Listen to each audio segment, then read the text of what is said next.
各位老友，你手上面揸住嗰份係咪人哋送嘅禮物啊？你個心係咪仲覺得幾開心？以為人哋好睇重你？我同你講，你錯得好緊要，你根本冇執到寶，你係幫人哋等緊債。中國人講咗幾千年嘅道理，無功不受死。呢5個字你好好地諗清楚。你幾時見過個天會無端端跌落條金條嚟？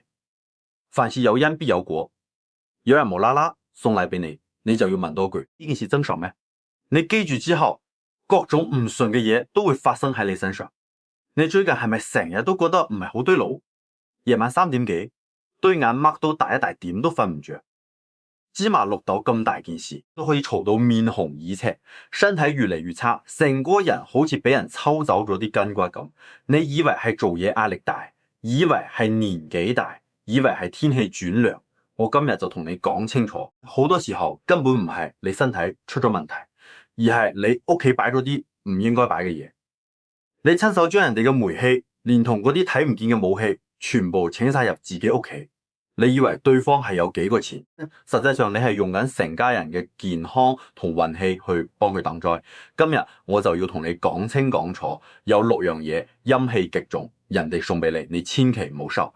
尤其是最後嗰樣，好多人都當係寶貝工具，根本冇資格叫做禮物。嗰樣就係令到你成家病痛全身嘅根源。聽我將個道理講明白，好過你去睇10次醫生。將呢啲嘢喺屋企清出去，你嘅運氣即刻就會好轉。我做呢行幾十年啦，見過嘅人不計其數。好多時候一個人行入嚟未開聲，我心裏邊已經有個大概。我睇對方個樣，好似罩住一層灰冷冷嘅皺氣，又好似陰天裏邊個太陽，點照都照唔亮。我通常都會問一句：你最近係咪收咗人哋送嘅嘢？而且多數會跟住一件望落好有歷史嘅舊物件翻屋企。10個人裏邊有9個會呆咗，擘大對眼望住我，問我點解會知。佢哋會話係朋友話唔要送俾我嘅，呢件古董專登拎嚟俾我，又或者係親戚好心幫我請翻嚟嘅。我嘅老友呀，問題就出喺呢度啦。我哋中國人最重人情，都講情義，朋友嘅嘢唔好意思話唔要，覺得唔收就係唔俾面。但正正係呢種人情帶嚟嘅嘢，害咗一代又一代人。呢度邊講得好清楚，天地之間有一個規律叫能量守恒。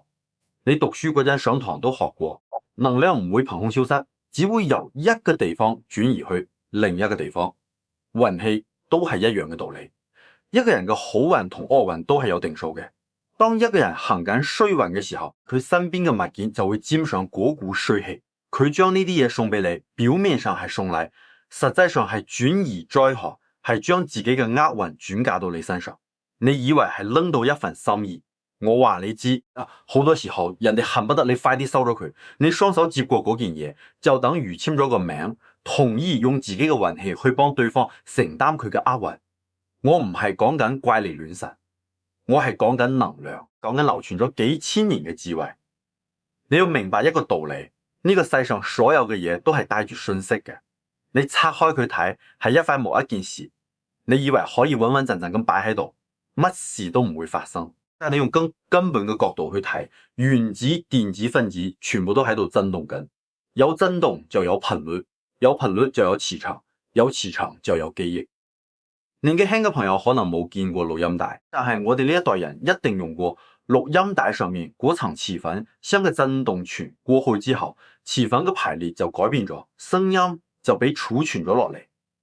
你下次再播放嘅時候，個磁粉嘅排列還原成震動，聲音就出翻嚟。任何物件其實都係一卷錄音帶。一個人長期用一樣嘢，佢嘅腦電波、佢嘅 EK、佢嘅氣場，就好似錄音機不斷記錄咁樣，全部吸引咗入件物件裏邊。如果你個朋友係一個心平氣和、福氣滿滿嘅人，佢用過嘅嘢會帶住正能量，你攞過嚟用會覺得舒服安寧，嗰樣叫做加持。但係如果佢本人係一個日日怨天尤人、疾病橫生，甚至行緊衰運嘅人呢，佢每日對住嗰張床唉聲嘆氣，對住嗰個枕頭流眼淚，對住嗰個物件咒罵命運，佢嘅霉氣、病氣、死氣全部記錄咗喺嗰件嘢度。你將人哋用過嘅嘢擺喺客廳，放喺床頭，日日貼身黐住，咁呢啲嘢嘅磁場就會慢慢同你同步。喺物理學上呢個共振，喺自慰傳承裏邊，呢樣叫同氣相求。你係活人，你有時候行入一間房，明明冇開冷氣，就覺得全身起晒雞皮，拎起一啲舊物件，啱啱掂到就覺得好似有股壓力壓落嚟。呢啲唔係你嚇自己，係你嘅身體接收到咗嗰個空間裏邊殘留嘅磁場。你嘅身體比你嘅大腦更加誠實，更加感受到你睇唔到嘅嘢。等到你嘅陽氣俾嗰股陰煞之氣壓制住，你嘅身體就會開始行警號。首先係失眠發噩夢，跟住係免疫力下降，小毛病唔斷，最後就係莫名其妙嘅病痛，甚至血光之災。你唔好覺得呢啲係迷信，呢啲係能量嘅流動。有氣就必然有現象，有現象就必然有背後嘅道理。萬事萬物都有一個場。有時你望一眼嗰啲舊物件，個心就覺得寒。有啲公仔你盯住佢對眼睇，就覺得唔對路，背脊涼浸浸。因為佢本身嘅氣場已經壞咗。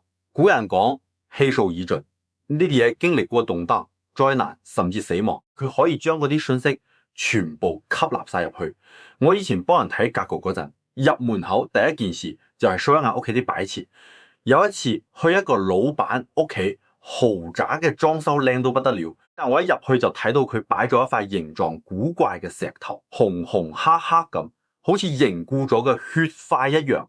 佢話係一個拍賣會買翻嚟嘅，使咗幾百萬。我當時就同佢講：你快啲處理咗佢，呢件係人哋嘅舊嘢嚟。佢仲將佢擺喺屋企好重要嘅方位上，嗰個位置代表緊男主人，長期擺喺嗰度，男主人嘅身體一定出問題。佢當時仲怪我大驚小怪，如果半年之後打電話嚟多謝我，話真係 check 出咗大病。你哋諗一諗，一個人使咗幾百萬買個擺設，點捨得丟咗佢呢？之但係佢就係一個定時炸彈。呢個世界上最貴嘅嘢，永遠係用錢買唔到嘅健康同平安。幾百萬嘅石頭同你自己嘅一條命相比，邊樣緊要？道理人人都識講，但陷阱人人睇唔見。你話我迷信，咁你點解釋呢啲例子？就係未搞通能量，冇見到擺喺度嘅嘢，佢自己本身就有磁場，可以反過嚟影響活人。原則只有一個人嘅陽氣要壓得過啲嘢嘅陰氣。正常情況係人壓物，你嘅陽氣鎮得住嗰啲嘢。但係如果你屋企堆滿晒來歷不明、充滿負能量嘅禮物，啲嘢上面嘅陰氣加埋埋，超過咗你自己嘅陽氣，咁就會反客為主。你會發覺自己越嚟越唔中意出街，成日想縮喺陰暗嘅角落，脾氣都越嚟越古怪。用傳統智慧調理身體嘅時候，有一句說話叫陽氣引導，陰實則病。呢個就係大病嘅先兆。所以做人要識得斷捨離，冇用嘅嘢快啲抌。朋友送嘅嘢，你要擘大眼睇清楚。如果對方福氣滿滿、身體健康、家庭和睦，佢送你嘅嘢帶住喜氣，咁你可以收。但如果對方正面臨緊大難、離婚、破產、腫病，又或者呢個人本身就來歷不明，平時唔聯絡，突然間要送你嘢，你就要諗清諗楚啦。呢個好大可能係潛意識裏邊想透過送禮嚟消災解難，而你就係嗰個接手嘅人。我今日同你講通透，你一定要聽入去，尤其是下面呢幾樣嘢，最毒、最邪門，千祈唔好掂。呢啲都係我響無數個案入面總結出嚟嘅血淚教訓。你最好而家就起身行去客廳度檢查一下有冇我即刻要講到嘅嘢。第一樣就係具備人形嘅公仔同雕像，尤其係二手嘅。你記住一句說話，有形就有靈。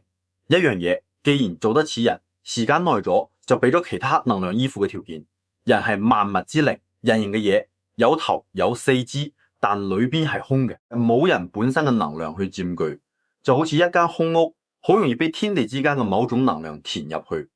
我見過一個真實嘅例子，一個7、8歲嘅細路女，本嚟活潑開朗，有一排開始每晚尖叫，話間房有人望住佢，帶去睇西醫，話係神經衰弱開咗藥，反而變到仲嚴重，成日發熱講胡話。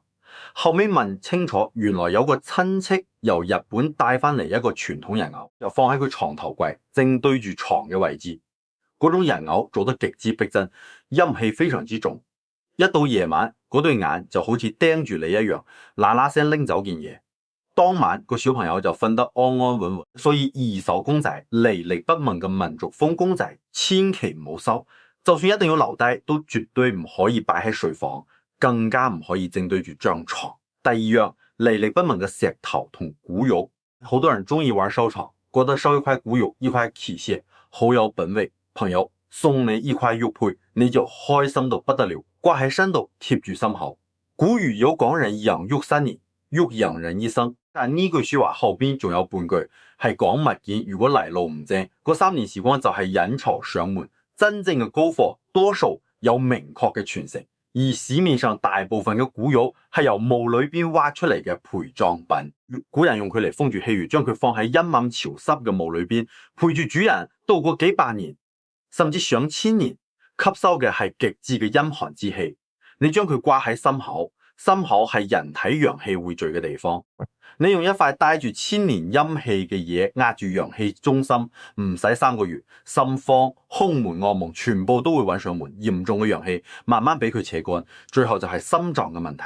仲有嗰種中意去河邊山上執石頭嘅人，荒郊野嶺嘅石頭好多時帶住山野間嘅雜亂氣息，你當佢係寶請翻屋企，就係引陰入室。所以朋友送嘅古董唔知嚟歷嘅石頭，除非你有10成把握知道佢嘅嚟路係乾淨嘅，否則一律唔好擺喺屋企。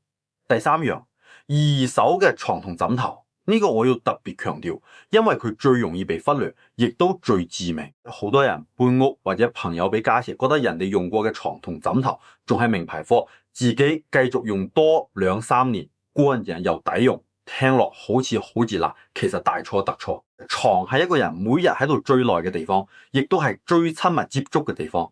每日8個鐘流住汗、甩住皮屑、呼緊氣，甚至發夢嗰陣嘅腦電波全部支晒入去。如果呢張床嘅前主人係一個長年豬病嘅人，或者直頭係喺呢張床上邊過身嘅呢？如果係一對日日鬧交、最後離婚嘅夫妻用過嘅呢？嗰張床褥裏邊儲滿咗病氣同怨氣，你瞓喺上面，你嘅背脊係人體陽氣之海，緊貼住呢啲負能量，每晚用8個鐘頭去吸收。好多人唔明白，你瞓覺嗰陣係人最脆弱嘅時候，因為你嘅意識關閉咗，防觸系統冚弱，嗰陣時外嚟嘅陰氣最容易滋透入嚟。我見過太多例子啦，搬入人哋間屋唔捨得換床，以為慳咗錢。結果半年落嚟，本嚟恩愛嘅夫妻日日鬧交，本嚟健康嘅人開始腰痧背痛，乜嘢毛病啊都出晒嚟。有一對中年夫婦搬入一個2手樓上手，業主嘅家俬幾乎抌晒，就留低咗一張床同床褥，望落仲好新淨。結果住咗3個月，老公晚晚發噩夢，老婆開始甩頭髮，細路仔響學校嘅成績一落千丈，後尾全部家俬換過晒，情況即刻好轉。因為你瞓喺人哋嘅因果上面，你就要替人受過，尤其係枕頭貼住你嘅頭部嗰個位係神識所在，用人哋嘅舊枕頭嗰樣叫烏雲罩頂，成個人嘅運勢都會被壓到實一實，所以窮都要窮得有志氣。人哋嘅舊碗筷可以用，但床同枕頭絕對唔可以用。你要想自己同家人好，就一定要換自己嘅新床，瞓自己嘅新枕頭。第4樣，刀劍利器，我發覺好多男人中意喺屋企或者辦公室擺刀具或者寶劍，覺得可以鎮宅。仲有啲人收到朋友送嘅高級廚具，一整套亮正正，覺得特別實用。各位，呢啲嘢喺傳統智慧裏邊都代表住肅殺之氣，佢嘅功能就係切斷、分離同爭鬥。朋友送你刀子，唔理有心定無意，喺意象上就係一刀兩斷。我識得一個做生意嘅老細同合夥人，好到成親兄弟咁。有一年生日，合夥人送咗佢一把日本古董武士刀，佢中意到不得了，就擺喺辦公室座位正後方。結果3個月之內，2個人為咗利潤分配反晒面，幾十年嘅交情徹底決裂。都見呢種嘢自帶殺氣，擺喺背後就係隨時準備俾人捅一刀。擺喺客廳斬斷家人和睦，擺喺廚房斬斷財運，擺喺睡房斬斷夫妻情分。後尾嗰個老細仲真係 check 出咗心血管問題，爭啲落唔到手術牌。你睇呢種割裂嘅能量一直追咗喺身上，都係不祥嘅徵兆。所以但凡利器，千祈唔好收。如果朋友真係唔識嘢，送咗你把刀，你即刻攞一個銀仔出嚟，1蚊幾毫都得，遞翻俾對方。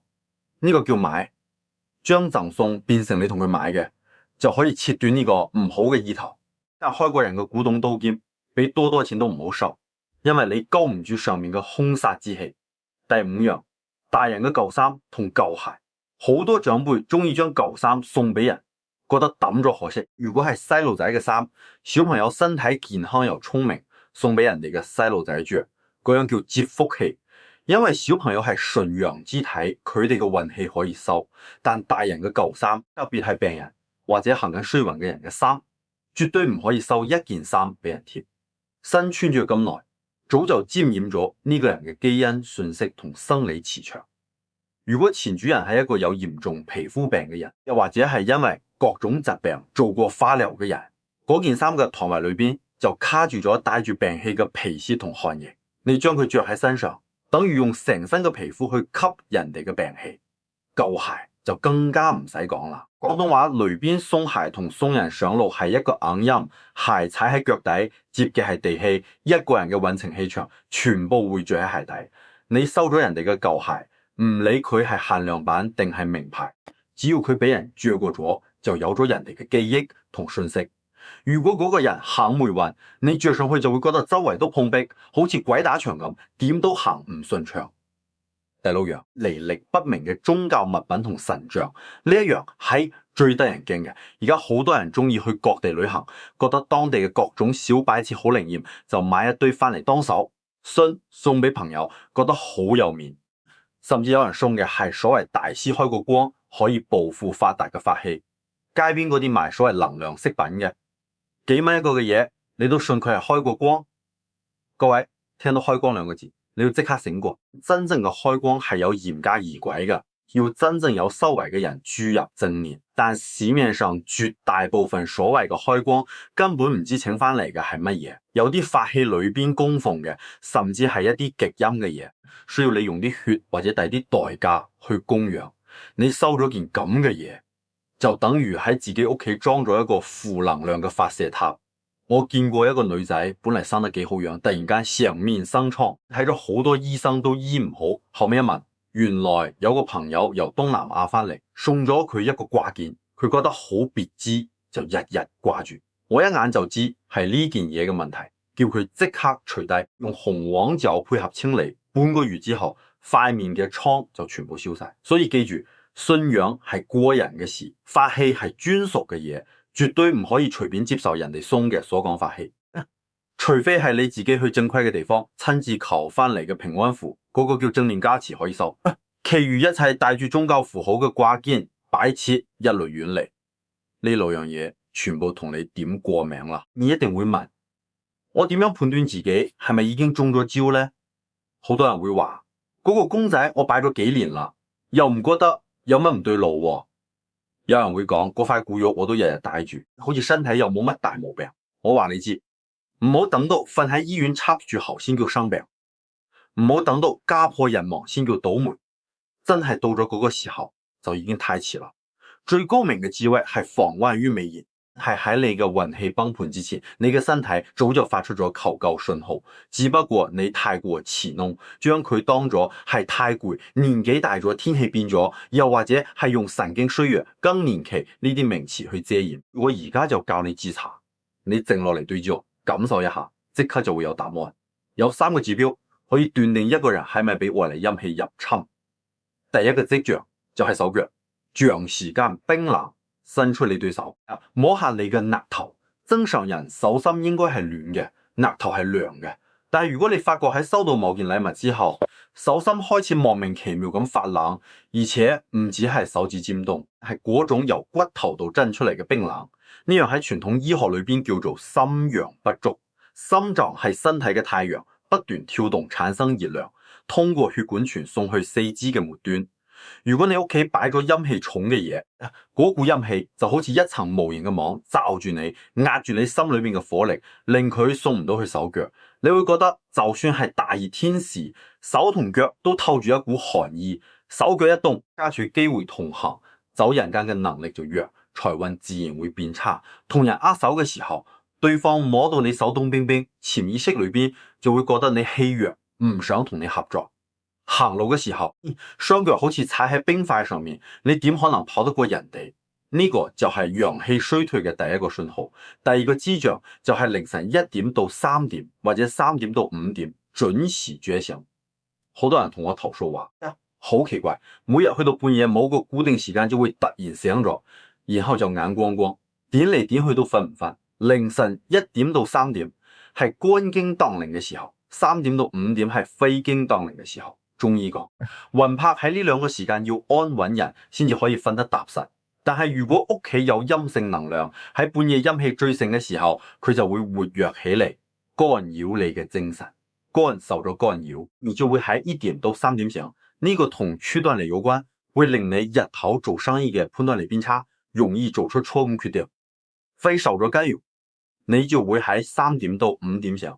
呢個時間代表緊重新分配。身裏邊有咗唔應該有嘅嘢，先至需要重新分配。所以如果你以前瞓得好地地，最近突然變成半夜定時醒，你就要警醒啦。呢個根本唔係普通嘅失眠，呢個係你嘅能量場喺度響警報。你將床頭嗰啲唔應該擺嘅嘢拎走，我保證你嗰晚即刻可以一覺瞓天光。第三個跡象就係無端端心慌同恐慌。有人收到禮物之後，身體仲未出大毛病，但個心開始唔對路，好端端咁，個心臟突然波通一下，跳得好快，好似俾乜嘢嚇親咁，個心成日莫名咁發慌，總覺得背後有人心神不寧，有一種大難臨頭嘅恐懼感。走去做檢查，醫生話係焦慮症、神經衰弱，開咗一堆藥，越食嘅人越冇精神。中醫講呢個係真受到咗壓制，正常之主驚恐。係人體先天之本，係陽氣嘅根基。你屋企嗰啲帶住陰寒能量嘅嘢，首先攻擊嘅就係你嘅腎。當你嘅腎陽俾外來嘅陰氣壓制住，身體本能就會產生恐懼感，就好似羊感受到附近有獅子一樣。你嘅潛意識喺度話你知呢個環境唔安全。如果呢種情況持續3個月，展氣一垮，跟住就係記憶力衰退、腰酸背痛。男人嘅問題，女人嘅肌瘤。呢個就係標準嘅運氣被克制嘅完整過程，好多人到最後身體都冧晒，精神都崩潰晒，到嗰陣時先調理就難啦。所以我成日強調，一定要防患於未然。最高明嘅地方唔係醫病，而係喺你未病之前就攔住你。各位對焦一下，手腳冬天咁凍冰冰，瞓覺喺半夜1點到5點定時醒，情緒上無端端心慌、心跳、恐懼，呢3條裏邊你只要中咗1條就要小心啦。如果中咗超過1條，嗰條吸納厄運嘅通道已經打開咗，你必須即刻行動。我講到呢度，好多人可能已經嚇到成身冷汗，但係三件事，有病就有藥，有陰就有陽，永遠俾人留一線生機。既然知道係磁場出咗問題，咁我哋就用更強大嘅純陽能量，將嗰啲陰氣消散乾淨。我而家教你3招化解嘅方法，唔使大錢請人做法事，亦都唔使去買昂貴嘅法器，用嘅全部都係你身邊隨手可得嘅嘢，效果立竿見影。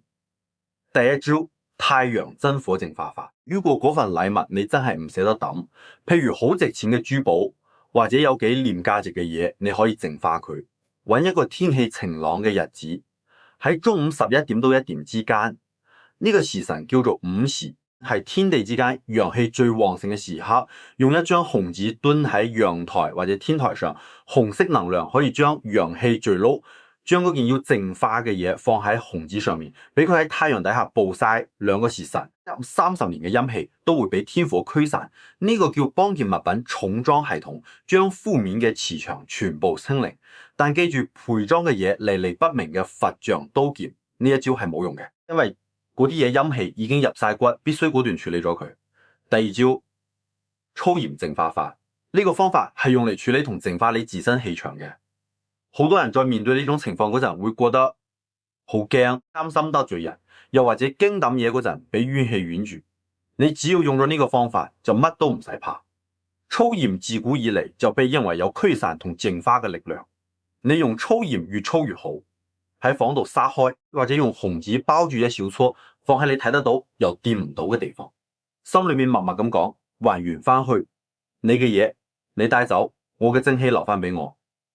然之後將呢包鹽連埋紅紙一齊抌入流動嘅水裏邊，或者抌咗佢。呢包鹽同紅紙就好似一道防火牆，切斷咗件物品同你之間嘅聯繫。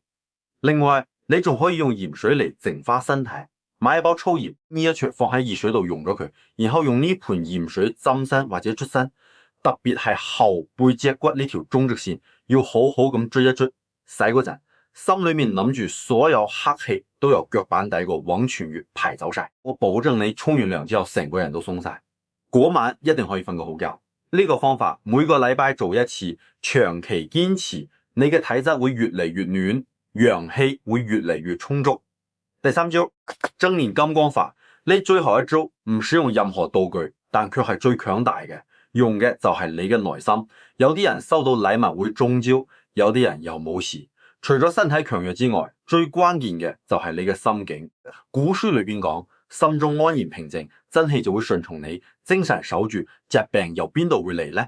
如果你日日都掛住貪啲小便宜，個心成日都唔安樂，你嘅心房就係虛弱嘅，陰氣就最易趁虛而入。但係如果你心存正念，秉持無功不受利嘅原則，靠自己對手努力揾食，你身上自然就會散發出一股浩然正氣。呢股氣係極之剛強嘅，充塞喺天地之間，心裏面光明磊落，行得正，企得正，你嘅氣場就好似一個金鐘罩，任何陰寒嘅嘢都傷你唔到。相反，如果一個人成日算計，貪圖小利，個心有隙，佢嘅氣場就會周圍都係窿，陰氣想入就入，擋都擋唔住。所以講，最強嘅護身符唔係各種豬仔派仔，而係你自己呢塊正直嘅心。你嘅心向住光明個天都會幫你，你嘅心歪咗，金山銀山都保護唔到你。所以我要送你兩句說話：第一，唔好貪小便宜，免費嘅嘢好多時先至最貴。朋友送嘢，如果你個心覺得唔對路，就大方拒絕，或者即刻回翻份禮，就算只係回1蚊，都可以將單方面嘅贈送變成買賣，將因果兩清。第二，強健體魄，多曬太陽，少啲匿喺陰暗嘅角落，多做運動，飲啲暖茶，生發自己嘅陽氣。你身體越暖，運氣就越旺。各位而家可以喺留言區打4個字，讓正氣護體，又或者打出頭家平安。當你打出呢啲字嘅時候，就好似向宇宙宣示你嘅決心，幾萬人嘅念頭會聚埋一齊，嗰股力量係好巨大嘅，可以形成一個保護嘅氣場，守護所有願意守護嘅人。記住啦，你一定要將呢個道理分享俾你關心嘅人，你嘅一個轉發可能就挽救咗一個家庭。如果你覺得有用，俾個讚，點個追蹤，我哋下一條片再見。